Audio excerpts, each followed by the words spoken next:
Hi guys, in this video I will show you how to set reminder in Viber. Firstly, when you up on your Viber setup section, you need to go on the more section or on the last selection right down, and when you get up right there, you're gonna find out all these different options. You need to choose up the second one right down, which is my notes. In here guys, you can, for example, take off for and then go send it.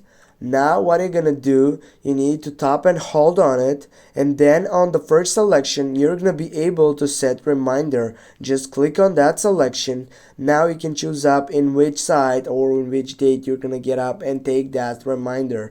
I will go with weekly reminder setup for this side, go for save, and now as you can see the reminder has been set.